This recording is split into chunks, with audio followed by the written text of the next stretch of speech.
our international affairs commentator, Doug Herbert. Doug, you'd like to start off by reacting to those Prime Minister's questions? Well, those are really fighting words from Theresa May, because we've heard her being combative before in defending her deal.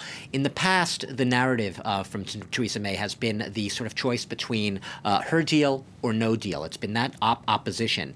More recently, and this was a reiteration of that, it's this whole putting on the table the prospect, scaring her conservative ranks. If you vote down this deal, it's not going to be no deal. It could be a new referendum. It could be no Brexit, what they call a final say referendum. That's a scare tactic to try to rally MPs who, at this point at least, if you're to count by the numbers, would seem to be opposed to her plan in enough numbers to vote it down when it does come to Parliament. She's been in very combative mode, though, today before leaving for Brussels. She faced down, again, as she has in the past, opposition leader Jeremy Corbyn, telling him that, saying you haven't even read the deal, saying you don't have the first clue about what this deal is about. She also batted away a question from one member of Parliament who said whether or not she would acknowledge that polls have suggested that opinion, the people's so-called people's will, has shifted rather dramatically since that 2016 referendum, with a majority now, polls suggesting majority of Britons are now in favor of remaining, not leaving. She batted that away,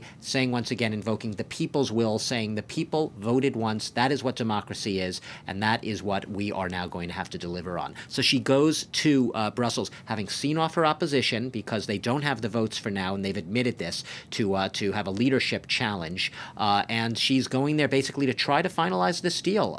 It's a race to the finish line. And the stumbling blocks I mentioned before, tell us more. Yeah, well, the stumbling blocks are just that. The big one, and this is probably going to have to be hashed out, really one-on-one between Theresa May and Jean-Claude Juncker, the head of the European Commission, on Gibraltar.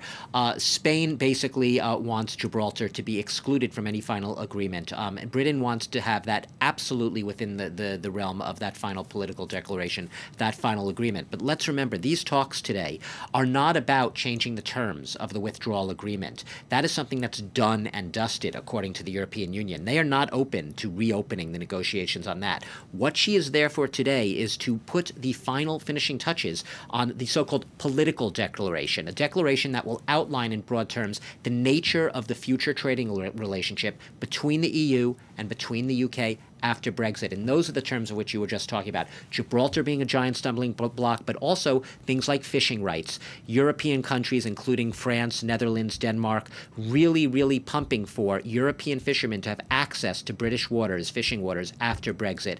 The UK saying that that should be under the realm of UK sovereignty. Fishing will be a big deal, as will be the nature of the trading relationship itself. And what about her position as Prime Minister? Right now, I will never use the word solid, but I will say it's more solid than it was at least a few days ago, when it looked like she was having what people were calling a Brexitist from her cabinet, as ministers were walking out, resigning over it. That leadership challenge, you need the leadership committee needed 48 votes to trigger a leadership, a vote of no confidence. They haven't mustered that. They haven't summoned that. So at least for now, it would be perhaps exaggerating that Theresa May is going to Brussels in a position of strength, because her leadership is relatively weak right now, especially when that Parliament vote is looming, and the Parliament is still very much against this deal by all counts. However, some people have argued that her very weakness is right now her strength, because what all sides want to avoid, whether they're for this deal or against this deal, is no one wants to crash out, or very few people want to crash out with no deal of the European Union. And what she said earlier, and what I mentioned, this prospect of no Brexit. Yes, people who are fervent Remainers and people who are absolutely dead set against Brexit,